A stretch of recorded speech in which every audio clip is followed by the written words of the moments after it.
Good morning students. हम पढ़ रहे थे पार्ट नंबर 2 विलयन। और विलयन में हमने देखा था कि विलयन के दो भाग होते हैं, विलेय और विलायक। जिसकी मात्रा कम होती है विलयन में वो विलेय, और जिसकी मात्रा ज़्यादा होती है वो विलायक होता है। और हमने उसका वर्गीकरण भी देखा था। विलायक की भौतिक अवस्था के आधार पर उसका नाम दिया जाता है। गैसीय विलयन में गैस जो होगा, विलायक जो होगा वो गैस होगा। द्रव्यीय विलयन में विलायक द्रव होगा, और ठोस विलयन में विलायक ठोस होगा। मैंने कहा था कि आप इनके एग्जाम्पल याद करना है, और यही इस तरह से एग्जाम में पूछे जाते हैं कि दिया गया उदाहरण किस प्रकार के विलयन का उदाहरण है, या फिर दिए गए विलयन में विलेय और विलायक की भौतिक अवस्था बताइए, या दिए गए उदाहरण में जैसे उदाहरण आ गया कि कपूर का नाइट्रोजन में मिश्रण, इस विलयन के विलेय और विलायक की भौतिक अवस्था बताइए। तो आपको ये समझ जाना चाहिए कि कपूर की मात्रा कम है, नाइट्रोजन की मात्रा ज़्यादा है। कपूर को नाइट्रोजन में घोला है तो कपूर तो होगा विलेय, और नाइट्रोजन जो होगी वो गैस है तो वो विलायक होगी। तो गैस में ठोस, कपूर कैसा होगा, ठोस है, तो गैस में ठोस को मिलाया है तो ये गैसीय विलयन है क्योंकि गैस में मिलाया है। और विलेय और विलायक की भौतिक अवस्था भी आ गई है क्योंकि विलायक गैस है और विलेय ठोस है। इस तरह से आप उसका उत्तर दे सकते हैं। और वर्गीकरण में एक चीज़ और बता देता हूँ, जब हम विलयन पढ़ ही रहे हैं तो विलेय की मात्रा के आधार पर भी विलयन को 4 भागों में बांटा जाता है। अपने सिलेबस में तो ये अलग अलग प्रकार नहीं दे रखे, लेकिन छोटी क्लासों में भी हम पढ़ते आए हैं ये सब चीज़ें, और इसलिए मैं आपको एक बार यहाँ बता देता हूँ। नॉर्मल सी ही बातें हैं जो कि बार बार हमारे काम में भी आती हैं। विलेय की मात्रा के आधार पर विलयन होता है तनु विलयन, सांद्र विलयन, संतृप्त विलयन, अति संतृप्त विलयन। तनु विलयन का मतलब होता है कि विलेय की मात्रा बहुत ही कम है, ठीक है। विलेय की मात्रा विलायक की मात्रा की तुलना में बहुत ही कम है, तो ऐसे विलयन को बोलेंगे तनु विलयन। और जब विलेय की मात्रा ज़्यादा होगी तो ऐसा विलयन कहलाएगा सांद्र विलयन। लेकिन कभी भी विलायक से ज़्यादा नहीं हो सकती, ठीक है ना। ज़्यादा जब हम कह रहे हैं तो इसका मतलब ये है कि तनु विलयन में जितना विलेय था उससे ज़्यादा होगी। तनु विलयन में जितना विलेय डाला था उससे ज़्यादा मात्रा होगी सांद्र विलयन में, किसकी, विलेय की। तीसरा है संतृप्त विलयन। तो संतृप्त विलयन क्या होता है, ऐसा विलयन जिसमें और ज़्यादा विलेय को नहीं घोला जा सकता। यानी कि हम विलायक में विलेय को घोल रहे हैं और एक समय ऐसा आता है कि विलेय का घुलना बंद हो जाता है, तो ऐसा विलयन ही क्या कहलाता है, संतृप्त विलयन कहलाता है। यानी कि ऐसे विलयन में अब और ज़्यादा विलेय को नहीं घोला जा सकता, तो वो विलयन संतृप्त विलयन कहलाता है। तो फिर ये क्या आ गया, अति संतृप्त विलयन।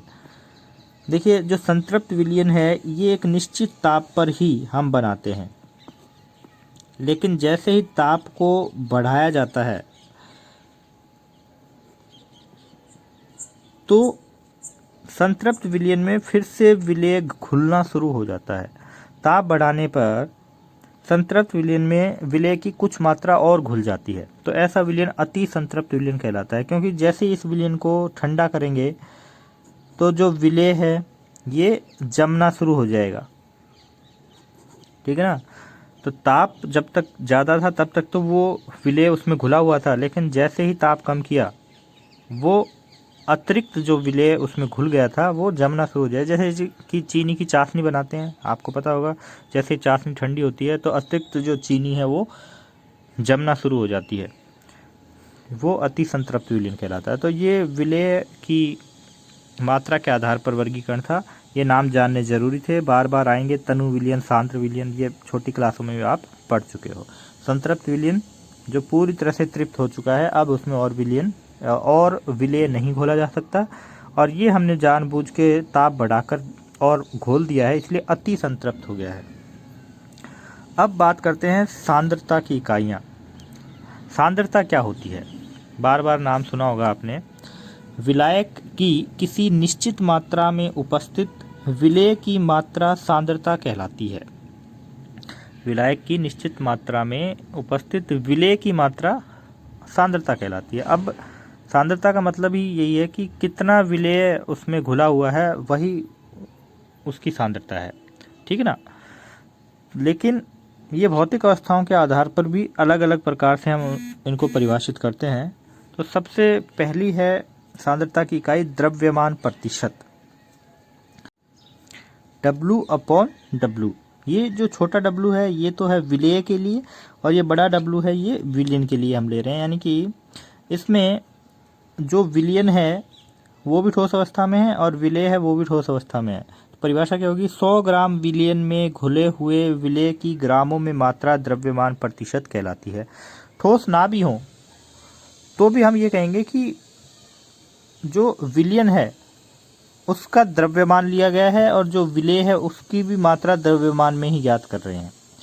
तो हम कह रहे हैं कि 100 ग्राम विलयन में घुले हुए विलेय की ग्रामों में मात्रा द्रव्यमान प्रतिशत कहलाती है। और इसका जब सूत्र बनाएंगे तो वो क्या होगा, विलेय की ग्रामों में मात्रा बटे विलयन की ग्रामों में मात्रा गुणा 100। ठीक है, अब इस सूत्र को ऐसे भी लिख सकते हैं कि विलेय की ग्रामों में मात्रा बटे विलेय के ग्राम प्लस विलायक के ग्राम, क्योंकि विलयन का मतलब होता है विलेय प्लस विलायक का मिश्रण। तो ये भी हो सकता है कि हमें विलेय की ग्रामों में मात्रा दे रखी है, विलायक की ग्रामों में मात्रा दे रखी है, और फिर कह रहे हैं कि द्रव्यमान प्रतिशत ज्ञात कीजिए। किसी विलयन के विलेय की मात्रा दे रखी है, विलायक की मात्रा दे रखी है, और फिर पूछ रहा है कि विलयन का द्रव्यमान प्रतिशत ज्ञात करो। तो ये सूत्र वहाँ काम में आता है। तो हम क्या करते हैं, विलेय की मात्रा और विलायक की मात्रा को जोड़ देते हैं, वही विलयन की ग्रामों में मात्रा हो जाएगी, और उसको 100 से गुणा करेंगे तो वो प्रतिशत में मात्रा निकल के आ जाएगी।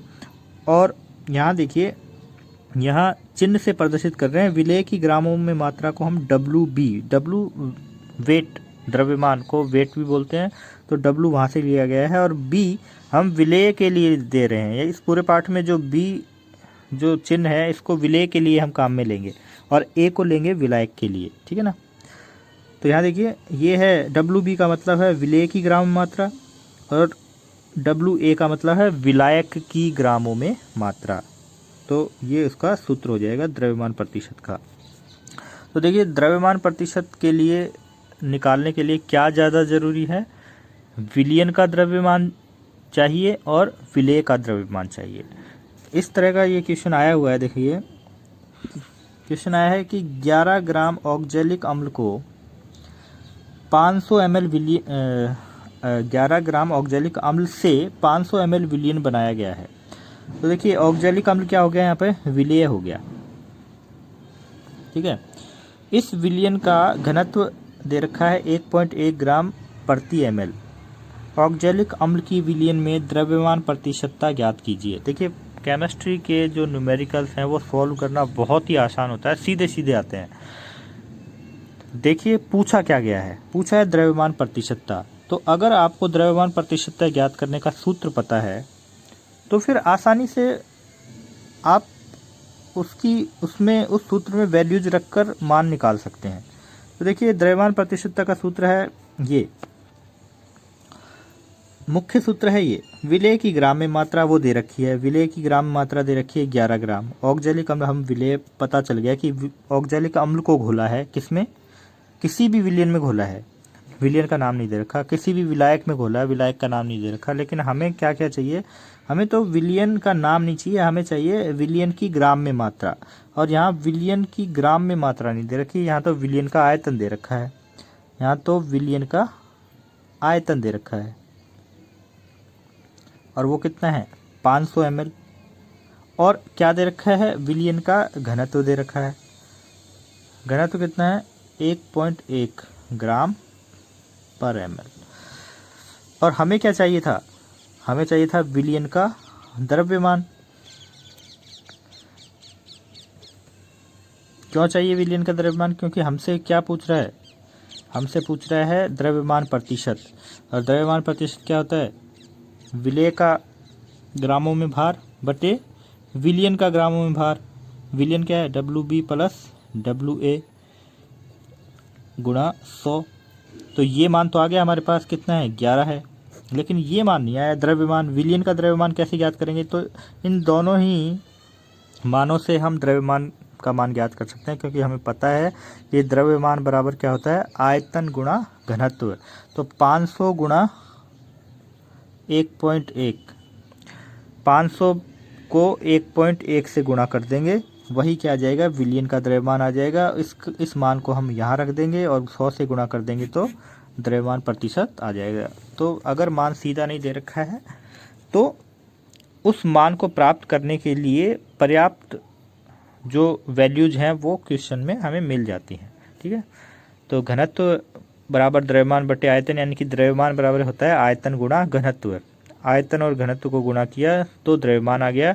उस द्रव्यमान को सूत्र में रखा द्रव्यमान प्रतिशत के, तो हमारे पास जो है सॉल्यूशन आ गया है 2%। अगली सांद्रता की इकाई है आयतन प्रतिशतता, V/V, यानी कि आयतन प्रतिशतता में विलेय और विलयन दोनों की ही मात्रा आयतन में दे रखी है। विलेय एवं विलायक दोनों के द्रव अवस्था में होने पर विलयन की सांद्रता ज्ञात करने के लिए इस विधि का प्रयोग हम करते हैं। 100 ml विलयन में घुले हुए विलेय की ml में मात्रा आयतन प्रतिशतता कहलाती है। तो इसके लिए सूत्र क्या हो जाएगा, विलेय का आयतन बटे विलयन का आयतन गुणा 100। और विलयन के लिए हम ये भी लिख सकते हैं कि विलेय का आयतन प्लस विलायक का आयतन, जैसे कि ऊपर किया था। ठीक है, यानी कि VB का मतलब है विलेय का आयतन, V मतलब वॉल्यूम से V लिया गया है, और B हम किसके लिए ले रहे हैं, विलेय के लिए, और A किसके लिए ले रहे हैं, विलायक के लिए। तो इससे संबंधित प्रश्न भी, अगर ऊपर ये जो क्वेश्चन आया है इससे संबंधित भी हो सकता है इस तरह का क्वेश्चन। तो आपको कौन कौन से मान दिए जा सकते हैं, आपको विलेय का आयतन देगा, आपको विलायक का दे सकता है, विलायक का दिया है तो उसमें विलेय का जोड़ के विलयन का आयतन ज्ञात कर लेंगे, और आयतन नहीं दे रखा, द्रव्यमान और घनत्व दे रखा है तो हम आयतन ज्ञात कर लेंगे, आयतन बराबर द्रव्यमान बटे घनत्व। ठीक है ना, वो सूत्र लगाकर हम इस तरह के न्यूमेरिकल सॉल्व कर सकते हैं। एक तरीका ये भी है, क्वेश्चन आया था कि एथेनॉल के 25% V/V जलीय विलयन का क्या अभिप्राय है। इसका मतलब है कि 25 ml एथेनॉल 75 ml जल में घुला हुआ है तथा विलयन का कुल आयतन 100 ml है। इसमें गलती क्या कर देते हैं कि हम कह देते हैं कि 100 ml जल में 25 ml एथेनॉल घुला हुआ है, इसका अभिप्राय ये है, ये गलती कर देते हैं और वहीं क्वेश्चन गलत हो जाता है। जलीय विलयन है तो विलायक क्या है, जल है। ठीक है ना, तो 100 ml तो कुल विलयन है। अगर 100 ml विलयन में 25 ml एथेनॉल मिलाएंगे तो उस विलयन का आयतन तो 125 ml हो जाएगा। इसलिए हम वहीं गलती करते हैं, हमें क्या करना है, 100 में से 25 को घटाकर विलायक का आयतन ज्ञात करना है, और विलायक का नाम देखना है, क्वेश्चन में मिलेगा। तो जल है विलायक, तो हम कहेंगे 75 ml जल में 25 ml जो विलेय है, यहाँ एथेनॉल दिया है तो उसको घोला है, तब जाकर विलयन का कुल आयतन 100 ml हुआ है। ठीक है ना, तो परिभाषा से कंफ्यूज नहीं होना है। परिभाषा हमें क्या बताती है कि 100 ml विलयन में घुले हुए विलेय की ml में मात्रा आयतन प्रतिशतता कहलाती है। ठीक है ना, तो यहाँ हम ये बोल सकते हैं कि 100 ml विलयन में 25 ml किसका भाग है, एथेनॉल का है। ठीक है ना, लेकिन जब हम विलायक कहेंगे तो विलायक तो 75 ml ही बताना होगा हमें। ठीक है ना, विलायक का नाम लेंगे, जल का नाम लेंगे तो वो 75 ml ही बताना होगा। ठीक है, जलीय विलयन बोलेंगे तो फिर वो विलयन का नाम हो जाएगा, किसके, एथेनॉल का जलीय विलयन। तो इसको हम ऐसे भी बोलना चाहें तो फिर क्या बोलेंगे, 100 ml एथेनॉल के जलीय विलयन में 25 ml एथेनॉल है। ठीक है, फिर पूरा बोलना पड़ेगा, सिर्फ इतना कह के नहीं रुक जाएंगे कि 100 ml जल में 25 ml एथेनॉल घुला हुआ है, वो गलत हो जाएगा। फिर उसके लिए पूरा लिखना पड़ेगा कि 100 ml एथेनॉल के जलीय विलयन में 25 ml एथेनॉल है। तो हम ये गलती करें ही क्यों? क्योंकि एग्जामिनर का दिमाग सेट है इस उत्तर के लिए कि 75 ml जल में 25 ml एथेनॉल घुला हुआ है। तो हम इसी तरह से देंगे तो ज़्यादा बेटर होगा, क्योंकि अगला जो सांद्रता का इकाई है, अगली जो सांद्रता की इकाई है, उसमें बोलने का तरीका बदल जाता है। ये है द्रव्यमान आयतन प्रतिशतता। तो यहाँ देखिए, जो विलेय का मान होगा वो द्रव्यमान में लिया जा रहा है और विलयन आयतन में लिया जा रहा है। 100 ml विलयन में घुली हुई विलेय की ग्रामों में मात्रा द्रव्यमान आयतन प्रतिशतता कहलाती है। इसे W/V से लिखते हैं। W/V, W क्या हो गया? विलेय का द्रव्यमान, V क्या हो गया? विलयन का आयतन। सूत्र कैसे बनाएंगे? विलेय की ग्रामों में मात्रा बटे विलयन का आयतन ml में गुणा 100। तो अगर देखिए यहाँ इस क्वेश्चन को मैं ये बोलूँ कि चीनी के 25% W/V, मैं कहूँ चीनी या नमक जो भी है, नमक के 25% W/V विलयन का क्या अर्थ है? या फिर मैं कहूँ जलीय विलयन, ठीक है, नाम देते हैं विलायक का। यानी कि यहाँ विलेय कौन है?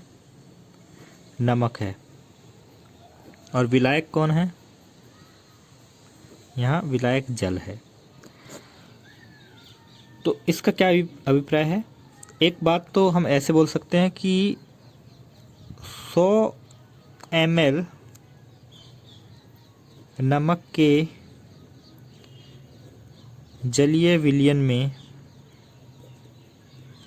25 ग्राम, क्योंकि ये W/V है तो विलेय की मात्रा ग्राम में लेनी पड़ेगी। 25 ग्राम नमक घुला हुआ है, नमक घुला हुआ है। और दूसरी जो बात कहेंगे, जैसे ऊपर उसके लिए कहा था कि 75 ml जल में 25 ml एथेनॉल घुला हुआ है, लेकिन यहाँ उसके लिए ये बात नहीं बोलेंगे। W/V विलयन के लिए मैंने कहा कि इसमें बोलने का तरीका बदल जाता है। यहाँ हम नमक के जलीय विलयन की जगह सीधा ये भी लिख सकते हैं कि 100 ml जल में 25 ग्राम नमक घुला हुआ है। तो यहाँ हमने इसे 75 ml जल क्यों नहीं बोला? तो इसका कारण ये है कि आयतन में कोई परिवर्तन नहीं होता।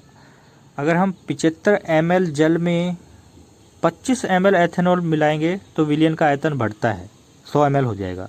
लेकिन हम अगर 75 ml जल में 25 ग्राम नमक मिला देंगे तो विलयन का आयतन 75 ml ही रहेगा। लेकिन विलयन कितना होना चाहिए? 100 ml होना चाहिए। इसलिए जल भी कितना लेंगे हम? 100 ml ही लेंगे, 75 ml जल नहीं लेंगे, ये ध्यान रखना है। और ये आप करके भी देख सकते हो। एक पानी से भरे गिलास में 1 चम्मच नमक की मिलाओ, क्या पानी का आयतन बढ़ जाता है? पानी का आयतन नहीं बढ़ता। तो इस सांद्रता की जो इकाई है W/V, द्रव्यमान आयतन प्रतिशतता, इसमें विलयन की मात्रा और विलायक की मात्रा में कोई परिवर्तन नहीं होता, दोनों समान होती हैं, ये ध्यान रखना है। द्रव्यमान आयतन प्रतिशतता में जितना आयतन विलयन का होगा उतना ही विलायक का भी होगा। तो विलयन का आयतन या विलायक का आयतन यहाँ दोनों समान होंगे। इसलिए देखिए मैंने यहाँ सूत्र में कहीं भी ये नहीं लिखा कि विलेय का आयतन प्लस विलायक का आयतन, क्योंकि ज़रूरत ही नहीं है। जो विलयन का आयतन होगा वही विलायक का आयतन होगा, ठीक है।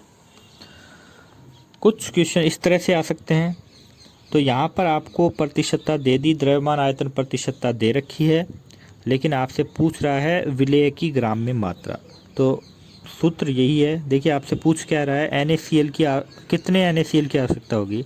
2% W/V NaCl के 500 ml जलीय विलयन बनाने हेतु कितने ग्राम NaCl की आवश्यकता होगी? ध्यान देना, यहाँ से आप समझना कि ये द्रव्यमान आयतन प्रतिशतता है, उसका सूत्र लिख लेना है। यहाँ तो शॉर्ट में दे रखा है, लेकिन आप इसका पहले सूत्र लिख लो कि द्रव्यमान आयतन प्रतिशतता ये होती है। ये मान आपको दे रखा है क्वेश्चन में, और ये नीचे वाला मान दे रखा है, और आपसे क्या पूछा है, विलेय की ग्राम में मात्रा पूछ रहा है, तो ये सूत्र में रख दो फिर मान, इसका मान रखा। ये पूछ रहा है विलेय की ग्राम में मात्रा, W लिख दो या WB लिख दो, यहाँ इससे कोई फर्क नहीं पड़ रहा है। और विलियन का आयतन दे रखा है गुणा 100, ये सूत्र है। हमें W पूछ रहा है, तो W को एक साइड में ले जाएंगे तो 2 इस साइड में आएगा, ठीक है। W को इधर ही रखा और ये इधर चले जाएंगी वैल्यू, तो 502 से गुणा होगा और 100 नीचे चला जाएगा, तो W बराबर क्या हो जाएगा, 1000/100 बराबर 10 ग्राम। यानी कि कितने ग्राम NaCl की आवश्यकता होगी, 10 ग्राम NaCl की आवश्यकता होगी 2% W/V NaCl विलयन के 500 ml जलीय विलयन के निर्माण के लिए, ठीक है। ऐसे ही पीछे वालों में भी आयतन प्रतिशतता देकर पूछ सकता है आयतन, या फिर द्रव्यमान प्रतिशतता देकर पूछ सकता है। तो आपके लिए सबसे ज़्यादा ज़रूरी होता है कि सूत्र क्या है, पहले सूत्र रखो, फिर देखो सूत्र में क्या पूछा गया है और क्या क्या मान दे रखे हैं, तो बहुत ही आसान हो जाता है। मान डायरेक्ट दे रखे हैं या फिर हमें इनडायरेक्टली दूसरे मानों का प्रयोग करवा कर निकलवा रहा है, तो ठंडे दिमाग से स्टेप वाइज चलेंगे तो न्यूमेरिकल बहुत ही आसान होते हैं केमिस्ट्री के, ठीक है। इसी से संबंधित सांद्रता की कुछ इकाइयाँ हैं, जैसे कि मोलरता। 11वीं क्लास में आपने इसको पढ़ा होगा, एक बार फिर देख लेते हैं। मोलरता जो सांद्रता की इकाई है, ये द्रव्यमान आयतन प्रतिशतता पर आधारित है, उसी का एक प्रकार है। इसको बड़े M से दर्शाया जाता है मोलरता को। परिभाषा क्या है, 1 लीटर विलयन में घुले हुए विलेय के मोलों की संख्या को मोलरता कहते हैं। तो सूत्र क्या हो जाएगा, विलेय के मोलों की संख्या बटे विलयन का आयतन लीटर में, क्योंकि हम कह रहे हैं 1 लीटर विलयन में घुले हुए विलेय के मोलों की संख्या को मोलरता कहते हैं। और मोलों की संख्या कैसे ज्ञात करेंगे, जो विलेय है उसका द्रव्यमान बटे मोलर द्रव्यमान, विलेय के दिए गए द्रव्यमान या भार में उस विलेय के मोलर द्रव्यमान का भाग दे देंगे तो उस विलेय की मोलों की संख्या आ जाएगी। मोलों की संख्या आ जाएगी तो उस विलयन के आयतन से उसका भाग दे देंगे, तो फिर हमारे पास मोलरता आ जाएगी। लेकिन कई बार क्या होता है कि हम लेबोरेटरी में लीटर में विलयन का निर्माण नहीं करते, लीटर से कम ml 500 ml बना लिया, 250 ml बना लिया, 100 ml बना लिया, लेकिन परिभाषा के अनुसार विलयन का आयतन लीटर में होना चाहिए। इसीलिए हम क्या करते हैं, उसको लीटर में परिवर्तित करना होता है। तो यहाँ देखिए जो ये सूत्र है, WB क्या है, विलेय का द्रव्यमान बटे विलेय का मोलर द्रव्यमान, यानी कि WB/MB, ये क्या है, मोलों की संख्या है, गुणा VA क्या है, विलयन का आयतन है, लेकिन ml में है, ml में दे रखा है, तो उसे लीटर में चेंज करना होगा, यानी कि 1000 का भाग देना होगा। इसमें 1000 का भाग दिया तो वो 1000 ऊपर चला गया है, तो ये सूत्र बन गया है। यही सूत्र है विलेय के मोलों की संख्या। विलेय के मोलों की संख्या कैसे निकालेंगे, विलेय का द्रव्यमान बटे विलेय का मोलर द्रव्यमान, तो मोलर द्रव्यमान नीचे आ गया, ठीक है। और विलेय का आयतन ml में है, इसलिए इसको लीटर में बदला है, तो 100 का भाग दिया है, 100 का भाग दिया है तो वो 1000 ऊपर चला गया है, तो ये सूत्र बन गया है, ठीक है। यही सूत्र हमारे सबसे ज़्यादा काम में आता है। डायरेक्ट तो मान किसी भी न्यूमेरिकल में दिए जाते नहीं हैं, इसीलिए इनडायरेक्टली हमें वो निकालने होते हैं, विलेय के मोलों की संख्या निकालनी होती है इस सूत्र से। ये जो सूत्र है यही मान यहाँ रखा है, और आयतन है जो ml में दिया जाता है उसको लीटर में रखना होता है। कुछ क्वेश्चंस हम आगे करेंगे मोलरता को लेकर। मोलरता पर ताप का क्या प्रभाव होता है, एक बार क्वेश्चन आया था, ताप बढ़ाने पर मोलरता घटती है क्योंकि ताप बढ़ाने पर विलयन का आयतन बढ़ता है। देखिए ये बढ़ेगी, ये नीचे वाला मान बढ़ेगा, इसका मतलब है ये मान कम होगा, ठीक है ना, यानी कि आयतन के व्युत्क्रमानुपाती होती है मोलरता। तो ताप बढ़ाने पर विलयन का आयतन बढ़ता है तो मोलरता ऑटोमेटिकली क्या होगी, कमी होगी। तो ये क्वेश्चन आया था एक बार। शुद्ध जल की मोलरता 55.5 एम होती है। ये याद रखना है, ये आंकड़ा कभी भी एक नंबर के क्वेश्चन में ये पूछा जा सकता है। शुद्ध जल की मोलरता आपसे निकलवाई नहीं जाती, सीधी पूछी जाती है कि कितनी होती है। कितनी होती है? 55.5 एम होती है। एम मतलब मोलरता है। कुछ और सांद्रता की इकाइयाँ हम अगले वीडियो में पढ़ेंगे। आप एक बार इन सभी के परिभाषाएं याद करना जितनी आज पढ़ी हैं, और इनसे संबंधित जो क्वेश्चंस हैं उनको बिना देखे सॉल्व करने की कोशिश करना। कोई प्रॉब्लम है तो मेरे से पूछना।